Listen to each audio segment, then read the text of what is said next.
y'all. So, a couple of weeks ago, I asked you on the Google Classroom what tools you would be most interested in learning about, and the second most voted happened to be Google Keep. So, for those of you that might not know what that is, this is a note keeping tool. It is available across the platform, so computer, tablets, phones, whether it be Android or iPhone. So, the first thing I want to do is start off by telling you how to get there because that's the first step. So, you can get there one of two ways. You can type in keep.google.com into your address bar, or if you're on regular old Google, you can come up to the top right hand corner, and there is this thing that I've heard a lot of tech people during this shutdown period call the waffle. So I am going to take up that term and call it the waffle. So if you click this waffle up here, it shows all of your G Suite apps. And if you scroll down, Keep will be an option in there. So you can click it there also to be brought to the actual website. Once you are there, it is pretty blank, cut and dry. And it also is very self-explanatory how you take a note. You click the box, take a note. So when you do that, it creates a very basic note. You can title it and then type in your note itself. However, there are 3 other types of notes that they offer in this quick start. The first one is this checkbox, and it allows you to create a list that has interactive checkboxes that as you complete stuff on the list or you obtain things on the list, you can check and those go to the bottom of the list or vanish depending on your settings. The second one is to create a drawing note. What that means is it creates a note that allows you to have handwritten graphics in it, which some of you might be going, well, that doesn't really apply to me. Which for some of you, that might be very true. However, if you are using this application on a cell phone or a tablet, this feature can be utilized. You can also draw with your mouse. The last one is to create a note with an image. So we're going to start with a basic note because once you've created a basic note, all of those other 3 kinds you can turn it into. So right out of the gate, we have this basic note where we're going to title it, and we are going to put the body of text here. Okay, so I have my note. Now we're going to look at some of our settings down here. The very first one is Remind Me. This I have found very useful if there is a time-sensitive note that I create.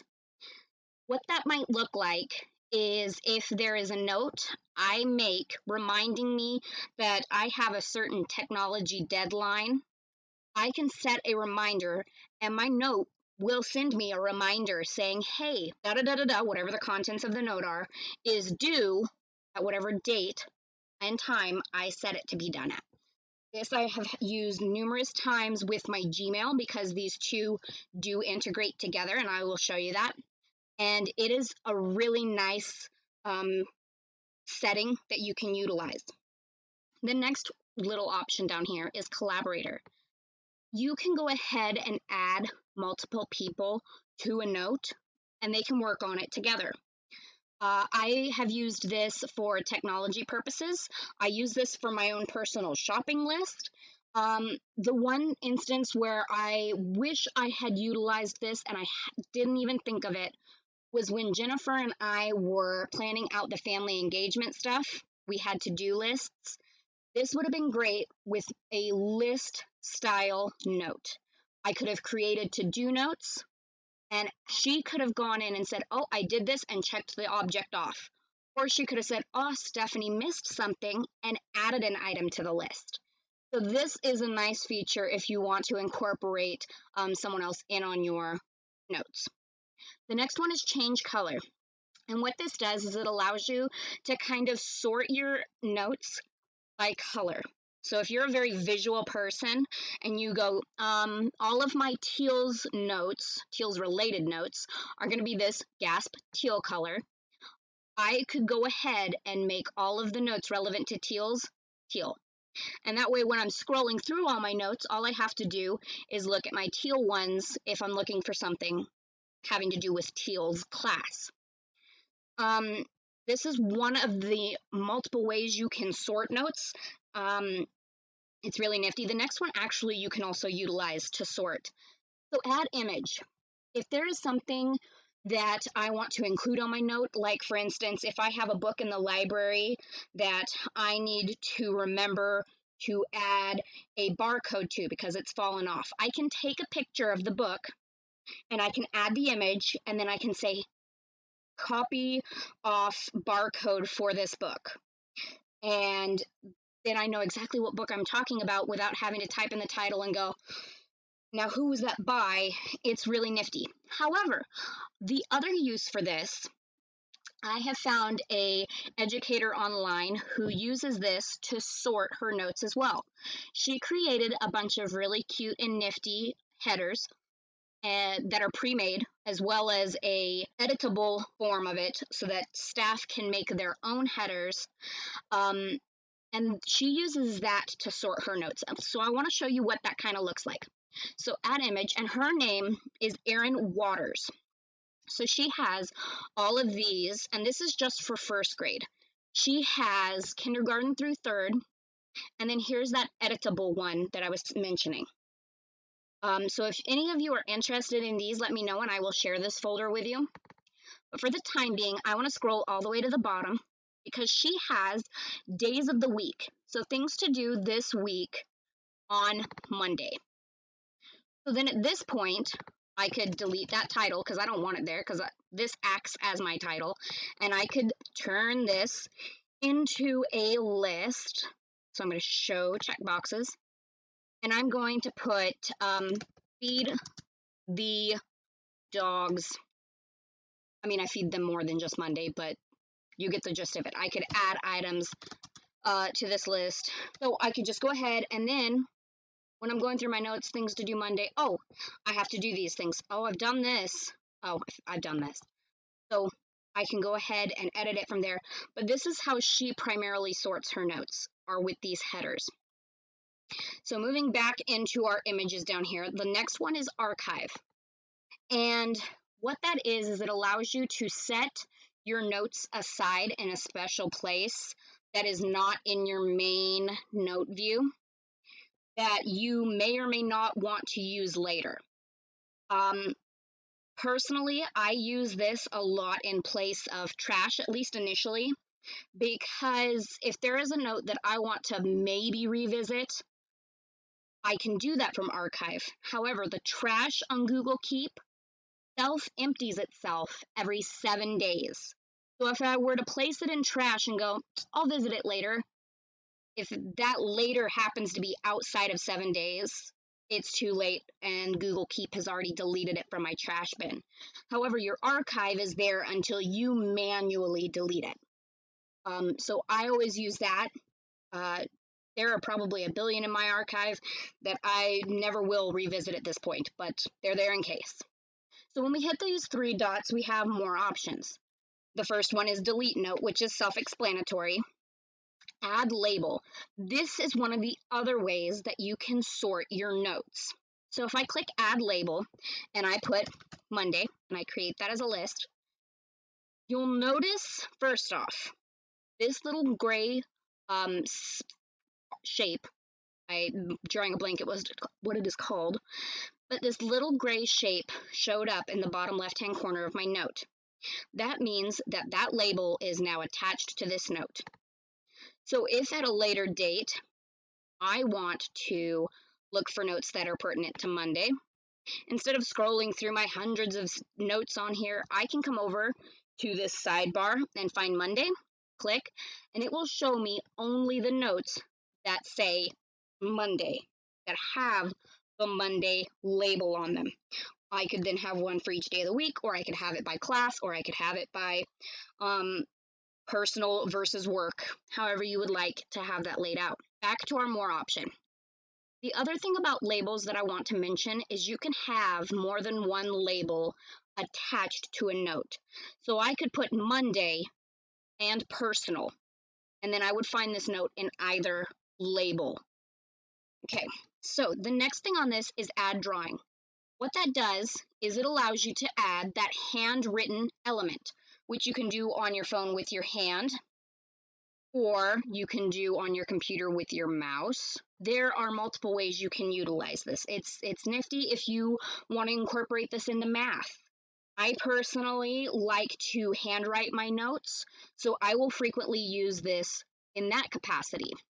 The thing that I like about utilizing it on a computer is I can then add lines to the background that help me stay on the line. It's cool, not applicable for everything, but if you don't mind writing on your phone or tablet, this is kind of a cool way to keep that authenticity of a physical note. So once I have that done, your options up here are pretty straightforward.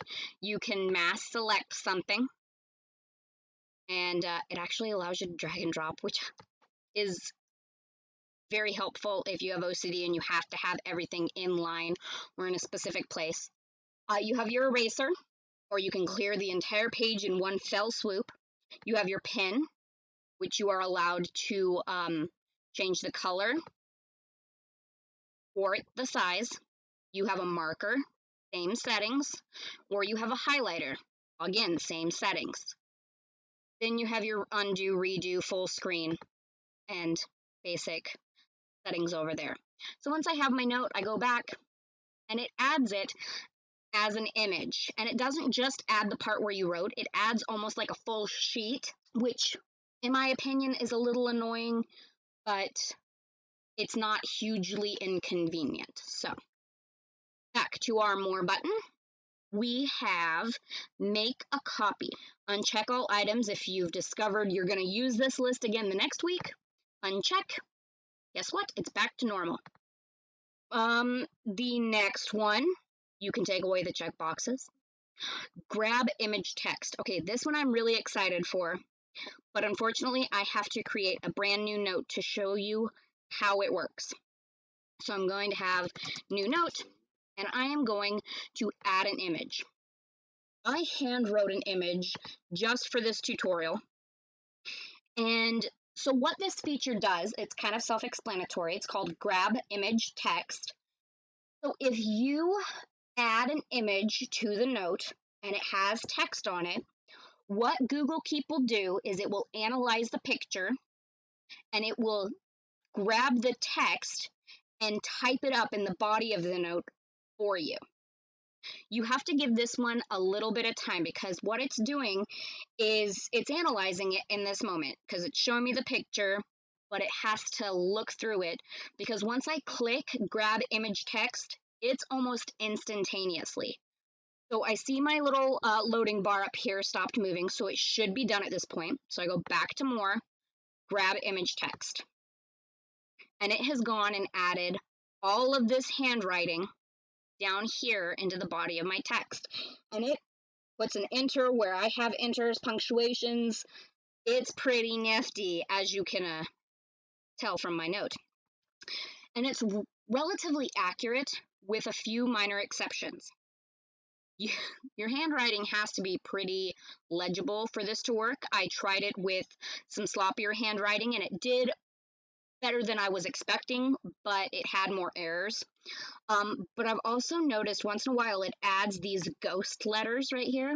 So if you use this feature, I still highly recommend proofreading it before you share it with anybody. And like I said, a couple of small little errors, but for the most part, it was really accurate on that note. So the last option and more is copy to Google Docs. This is nifty if you need more space in your note or if you want to share it as an assignment with students or as material for students. Again, I have used that particular feature maybe once or twice, and I guarantee you the first time was on accident. But what it does, self-explanatory, is it takes your note, image, body, and all, and it creates a Google Doc in your Google Drive with everything in it. That is then printable, shareable on Classroom. You can share it via email. You could even embed it on your teacher page. So there are a couple of uses I could see, but I've discovered in my day-to-day work life, I have very little use for that feature. Okay, so we've gone through all of the different note features. I want to take a look over at our toolbar over here. So when you first go to Google Keep, it brings you to the Notes tabs, where you have every single note you take. Then you have reminders. This will show the notes that have reminders attached to them. Then underneath that, you will have all of your labels, which are indicated by these little tab icon right here. Right now, I only have one. So when I click it, it will take me to the note that I had labeled Monday, which there was only one. I can then edit the labels, which means I can create them, or I can delete ones that I have or rename them. Archive. This will be where all of the notes you have archived will be placed. They will not be sortable at this point, but they'll be there. Trash. This is where everything you've deleted will be. This was from a previous recording of this tutorial. So as you can see at the top, notes and trash are deleted every 7 days, which I've already stated. But you also have the ability to manually empty the trash. There are no more notes in there.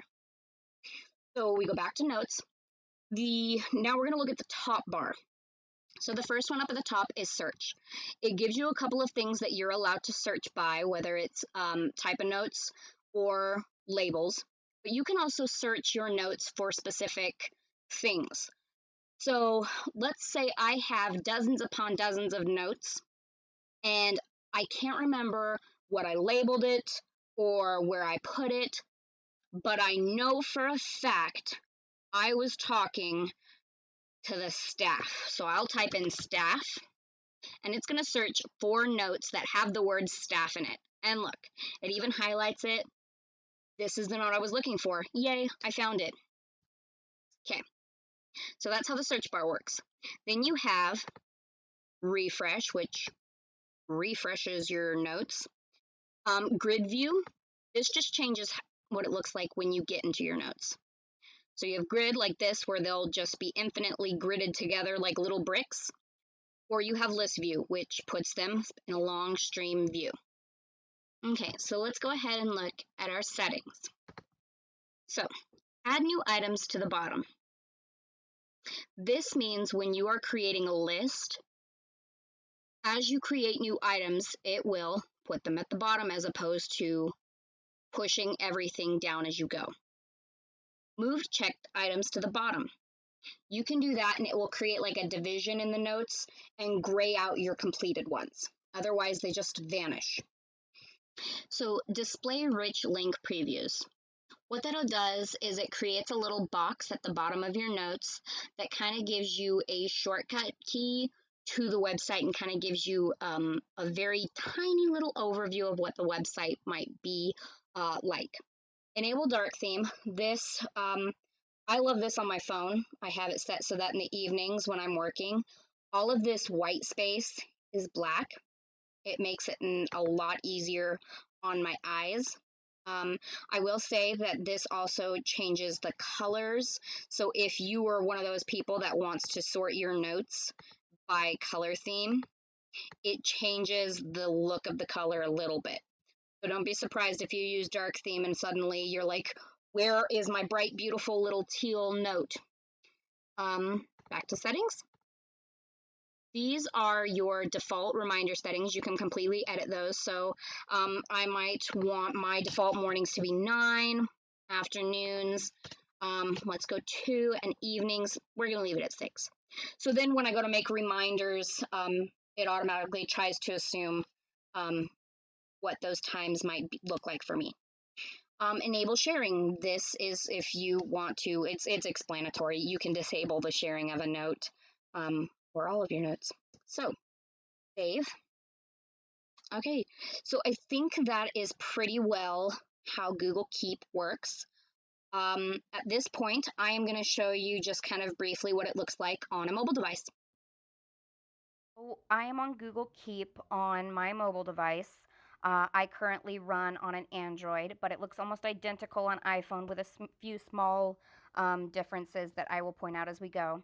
So this is our home screen for Google Keep. It shows all of our notes completely unsorted minus how they've been inputted. To create a new one, we're going to hit the plus sign in the bottom right hand corner. We have our title, and then we have our body of the note. Once you have those and you want to start customizing it and adding stuff, we're going to hit the plus sign on the left hand side of the screen. That is just above our keyboard. And the first two options out of the chute are take a photo and add an image. Now, add an image is one of the differences.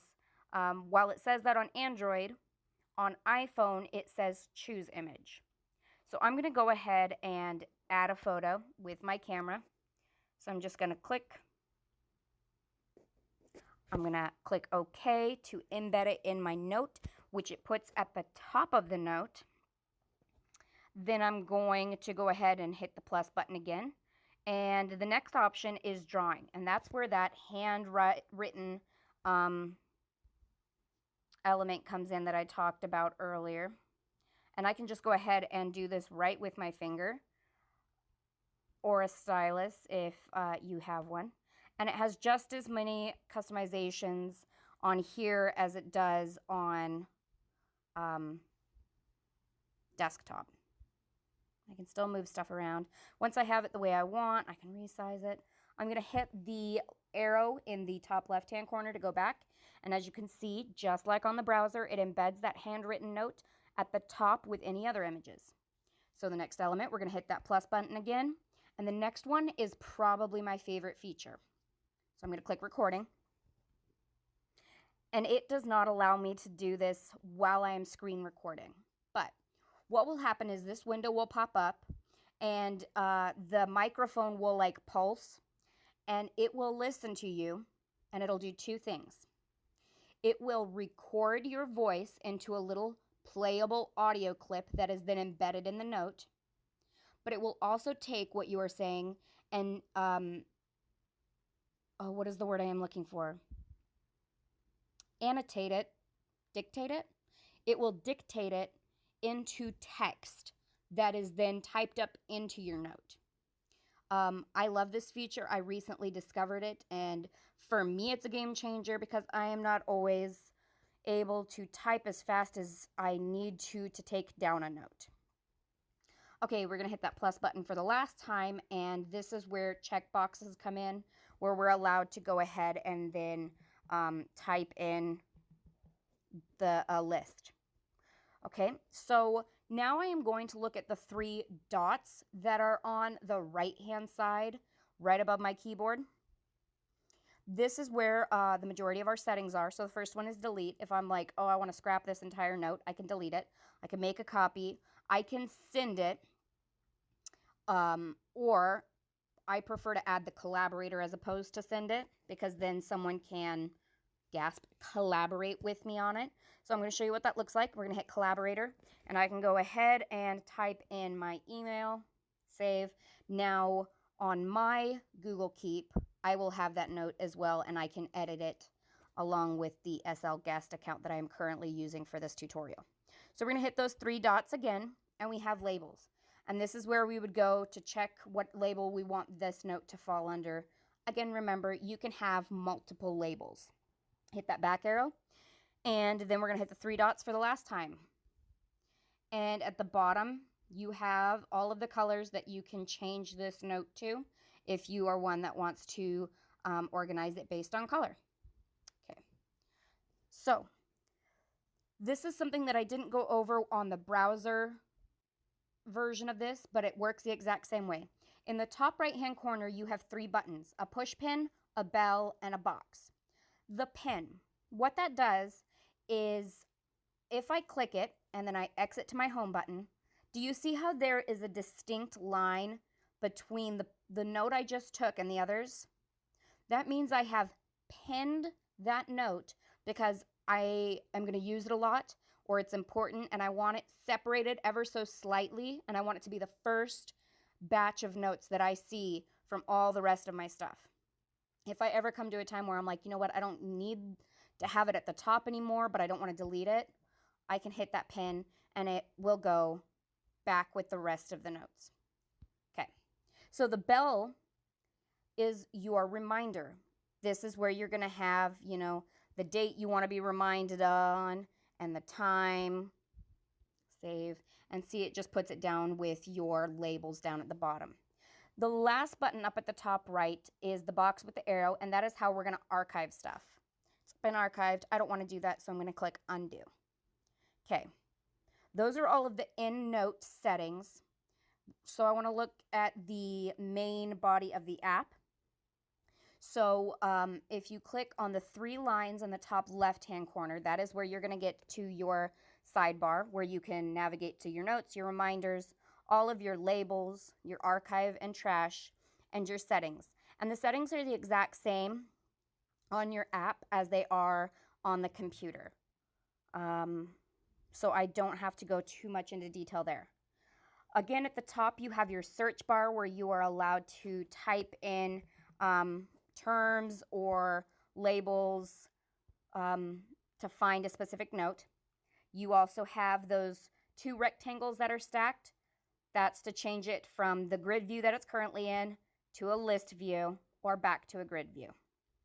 That is pretty much it in a nutshell. It doesn't involve too much different than the browser version. And again, iPhone is pretty much identical. Tablets, pretty much identical. So yeah, there it is. Okay, well, thank you guys so much. And if you have any questions, please don't hesitate to let me know.